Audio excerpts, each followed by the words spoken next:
What's going on, collective? Welcome back to my channel. It's your boy Adam Raw. Like, comment, share, subscribe. All right, so basically I took kind of like a break and stuff like that. I had to recalibrate a little bit, you know what I mean?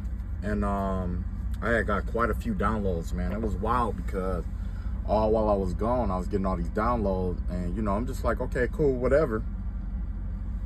The next thing I know, I started seeing all the stuff that I was seeing in the news started coming out, you know what I mean? So the last thing that I saw was C4. So if you are working on like a military base, or if you do inventory of any way, shape, or form, definitely go into that inventory and double check for all C4 plastic explosives to verify that none of the C4 has been stolen, tampered with, or whatever. It's highly important that you check that material. Just the other day, I had picked up some about what was that? Like a young boy or something like that, who was basically he took one of his parents' firearms or something like that, and he was going to go postal or whatever. The song that came up with that was I forgot the name of the song, but it goes all the other kids with the pumped up kicks run, better run faster than my bullet. I don't know if you ever heard that song or whatever, but that came up, you know what I mean? I'm like, dang, what is that? So basically, whoever this kid was, originally what he was gonna do was he was going to go on a shooting rampage, and then he was gonna go back home to like his parents or whatever, and he was gonna kill his dad. He was gonna kill one of his parents. He was gonna sit there and wait for them to get home and kill him. So yeah, definitely check for that C4 situation. If you are military or police, law enforcement, or whatever. I did see a whole lot about C4 out here. I also saw a lot about EBT cards and stuff like that. I don't know if they're gonna the first time I saw something about EBT cards, it was a EBT card fraud, SNAP fraud and stuff like that. I saw it again maybe like a couple days ago. I don't know if anybody is on food stamps. 9 times out of 10, it's a lot of people that are on food stamps, so I don't know what's going on with that. I did see STI out here. I did see, it was quite a bit of things that came out, you know what I mean, that I saw out here, whatever. I did see that somebody tried to cleanse their energy with some infected lake water. So basically what happened was, I don't know if it was you or whatever, but somebody was trying to do like a cleansing ritual, and they were trying to use basically what they were trying to do is they was trying to use like lake water or something like that to cleanse their energy, like a spiritual bath. Now, wherever they collected this spiritual water, and the reason why I'm waiting until now to say something about it, it's for a reason. Because whoever it was, they sent some spell work out, and I guess they were going to be able to cleanse themselves with this lake water. But the thing is that the whole area is infected by spell work and spiritual stuff that they had buried or that they had done in that area. So if they killed somebody in that area, that person that they killed is going to be haunting them through the water that they use. If they did death spells in that area, there's going to be a lot. Whatever they buried in that area, that lake is going to absorb that energy, and it's going to basically, you know what I'm saying, work itself back into that person's life, whether it's that person or whoever did it, you know what I'm saying? So yeah, that's wild. I think that's all the messages that I got. I haven't gotten any readings in a long time. I haven't done any readings in a long time, but I was thinking this entire time that I was gonna transition to the page that I wanted to create, basically breaking down and interconnecting occult wisdom and knowledge and stuff like that with with science and alchemy and chemistry and theurgy, and you know what I'm saying, just showing the correlation between the occult sciences with our average everyday life and how it's all interconnected, you know what I mean?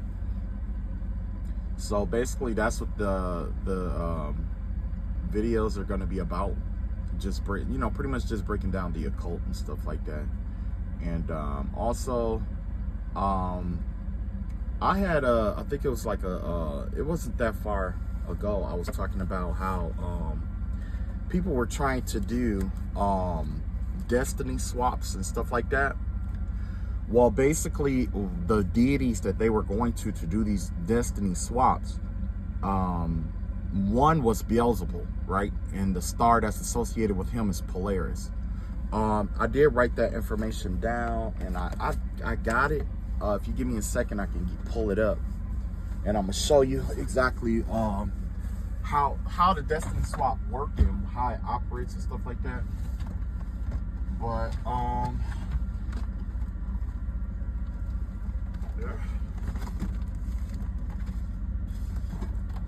yeah, cause I've been, like I say, like I have been doing this. I've been working on a book for a long time, and I finally finished one of my books. You know what I'm saying? I finally finished it, and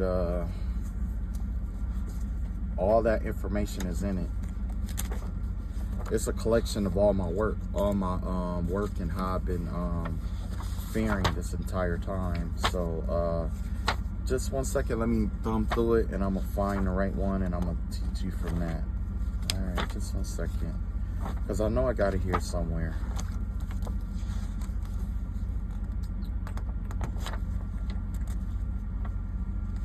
Just one second. Okay. So basically, okay.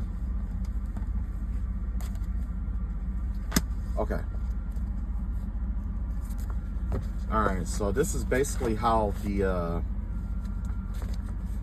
hold on. Let me get some paper. Of course, I got to get paper. You know what I'm saying? Like that's the whole thing right there. So basically, with this destiny swap thing, basically this is you know, essentially the foundation of how it works. Okay.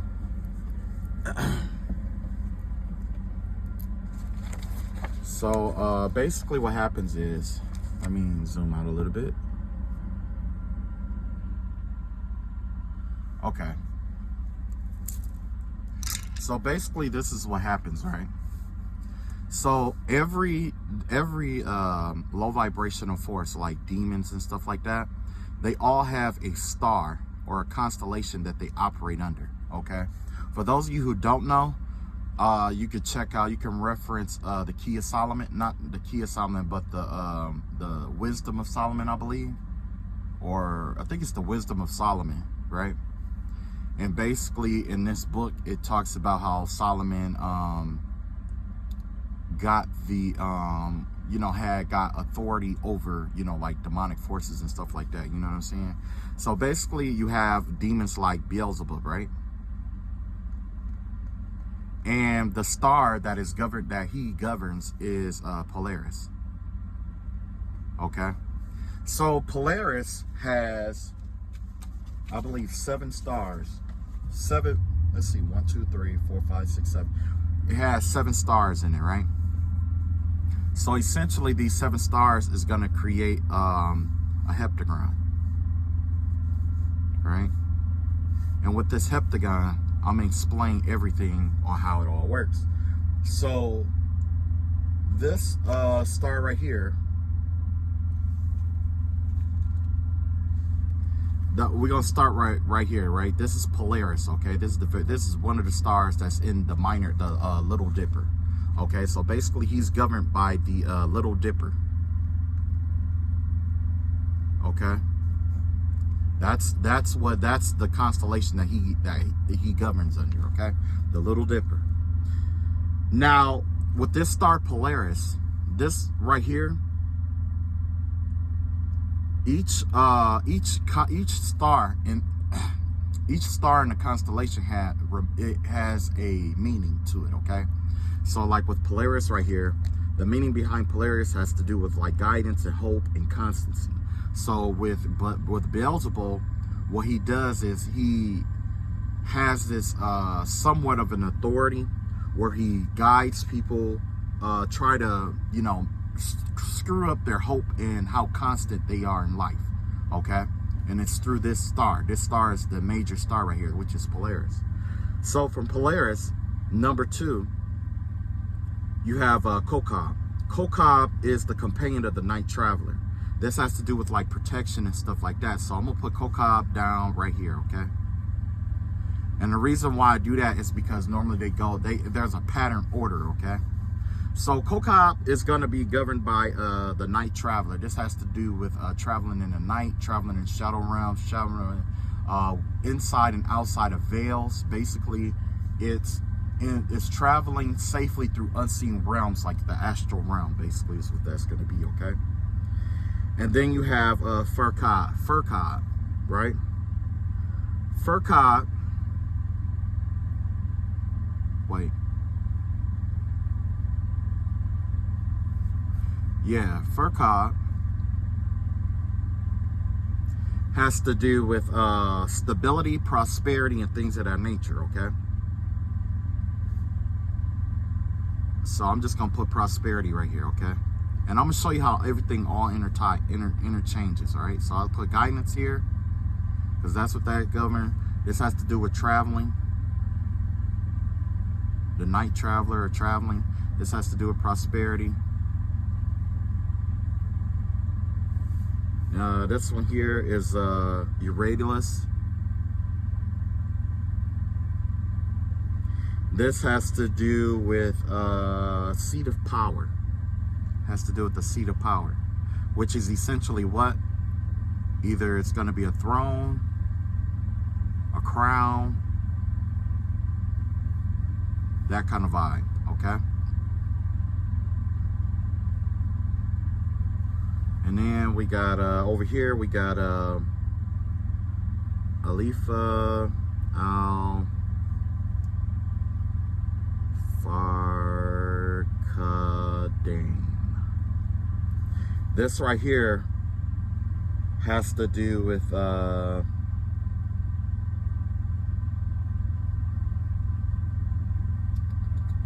wait, did I do that right? Yeah, that's 3. And then that's 4, which is power.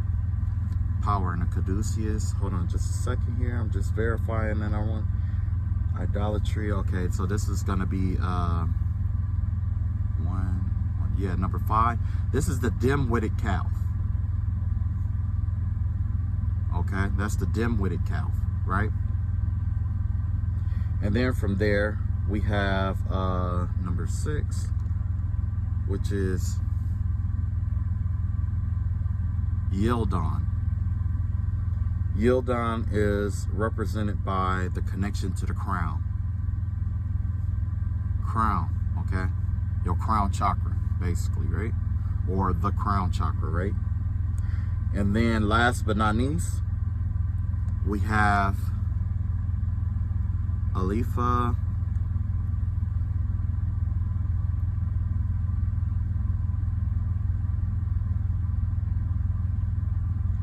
Anwar.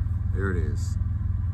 Anwar al-Farqadain. Okay, so this one you got Anwar, this one is Alifa, okay? This is the greedy calf or the smart calf, okay?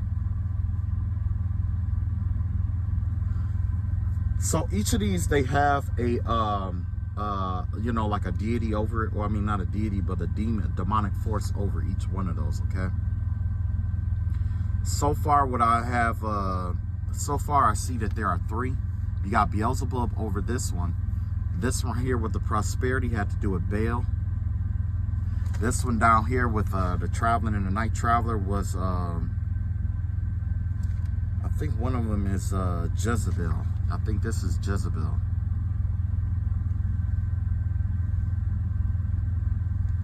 And this was Jezebel. Okay. So basically with this destiny swap, essentially what happens is this person, whoever it is, they go and they, you know, find a practitioner or whatever that, you know, make a sacrifice or whatever to try to get a connection to Beelzebub, right? The Polaris, the guy, the star, right? They go to this person and basically, you know, essentially they're guided to this person, to this this energy, right? Has to do with guidance, okay?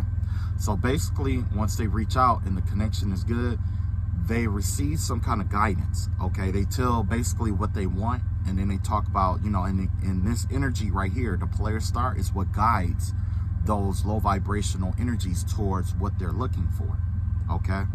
So as a result, once they're guided, they travel through the darker realms, okay, to go and find. It's like they request it, and then they are guided towards where they need to be. And that is basically the traveling aspect, right? Like I say, with going to astral realms and stuff like that.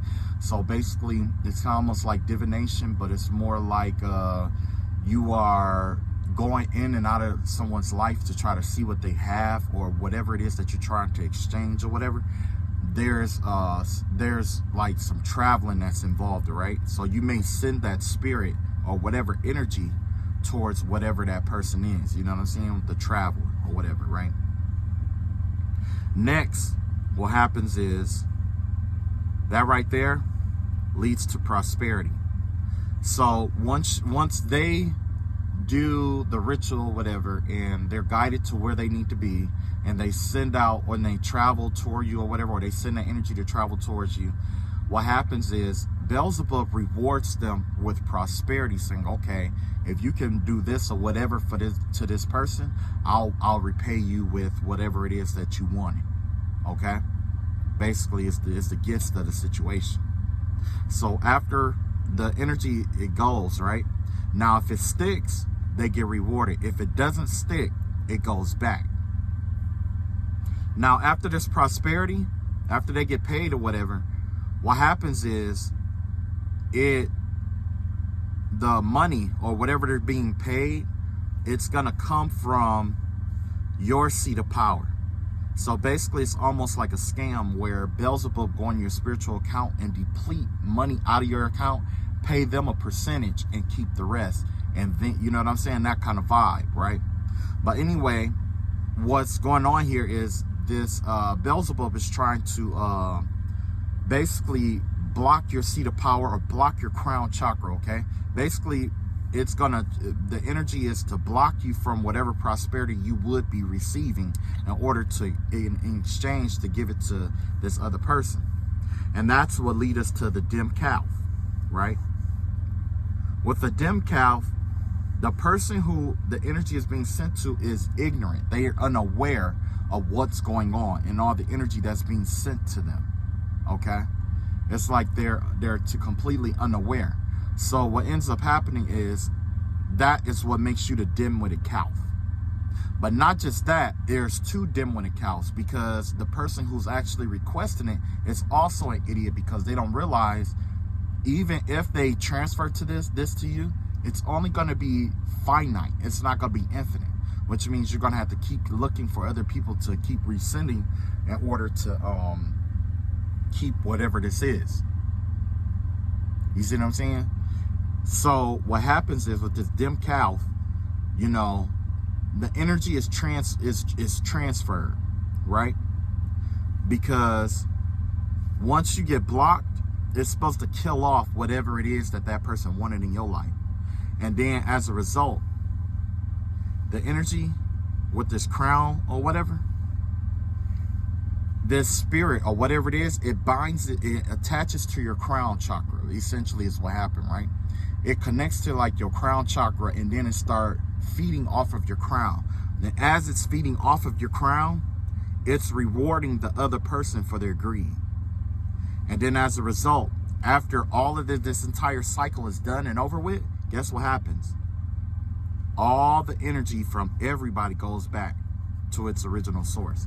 So it's kind of like if you had a ball and you pulled it down into the ocean, and you're able to hold on to it for a minute, but once the time comes, you have to let it go, and it bounces back up because of buoyancy. Okay. Now, this is the gist of how it works. This is the star that's behind it, which would be the Little Dipper with Polaris. This is the North Star. Okay. Now, I just come across this, that in like Santeria, they have something called Palo Mayombe. All right, that's the religion that they practice or whatever, right? That's the darker side of it, right? And what I found out is that one of the spirits that they reached out to is Zarabanda and Condelo, if they are Haitian. This cycle, there's spiritual practitioners that do this, that reach out to these spirits as well to do this. Okay. Now, they do have, these people, they do work with like cauldrons. And what they do is they put like human remains and bones and stuff in there. And they put like a certain amount of objects and stuff in there. They put machetes in there, like knives and pictures and bodily fluids and, you know, just all kind of stuff, boo-boo, whatever they could find, urine, all kind of stuff, right? And basically, some kind of way they burn this, they basically cook this cauldron, and as they're cooking this cauldron, it's supposed to affect your life in some way, shape, or form. Whether it's supposed to, like, you know, the more they heat it up, the more it's supposed to heat your head up or something like that. That's why cold showers are important with spiritual cleansing, because what it's supposed to do is supposed to cool the head, cool the crown. There's people who try to, you know, ignite your crown with fire to try to burn it off of you, or try to, you know, drive you insane or get you upset and stuff like that. That's essentially what happens. You got all these chakra points, and essentially what they're doing is they're taking something from each chakra point and they're putting it in this cauldron and they're burning it. So in order to incite lust, they're putting things from the sacral chakra and setting it ablaze. Things from the root chakra, they're setting it ablaze to create dead fear and things like that. Things from the sacral chakra, the solar plexus, they're burning that to try to have you, like, you know, disrupt your solar plexus chakra in terms of like discipline and, you know, free will and all that other stuff. You know what I'm saying? So yeah.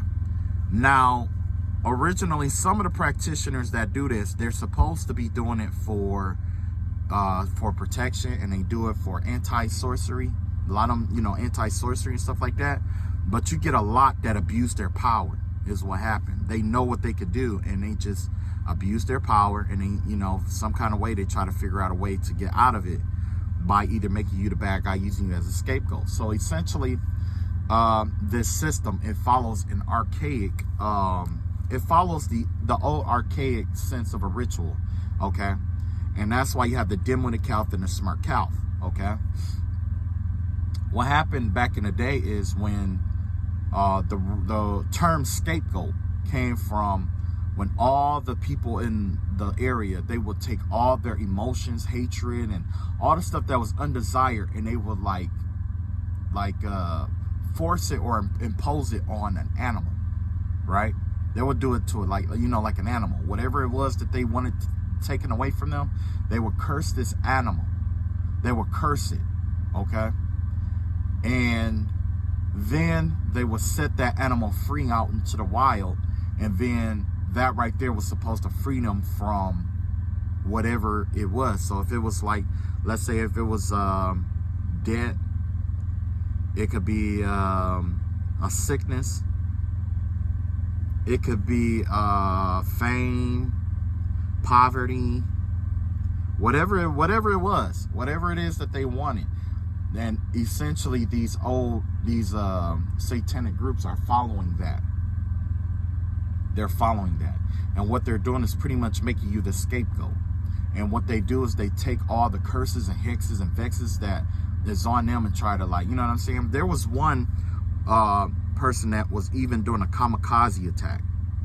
And for those of you who don't know what the kamikaze is, based off of this system and everything that I disclosed, this is what happens. A person may attack somebody they're not supposed to, or they may just curse themselves in some kind of way, right? So now that they have this curse on them, they would make a deal with, you know, pretty much, you know, the devil essentially. And what they'll do is whatever they're cursed with, like if there's, like, say if they're cursed with poverty, then they will go and they will agree to block the money that's coming in your life so that that money will be redirected towards them. You see what I'm saying? Or if they are in depression, they would try to oppress you until you're depressed so that you'll take that curse. There's a couple, right? that are in spirituality, and basically this is what they do. They find prostitutes, they find people who sell themselves for money and stuff like that, and what they do is they go attack people spiritually and stuff like that.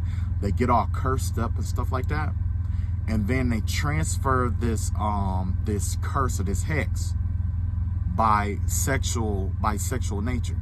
So there was also, I know when I was listening to the tarot readings and stuff like that, it kept talking about how somebody was selling themselves or having sex with the practitioners and stuff like that in order to pay.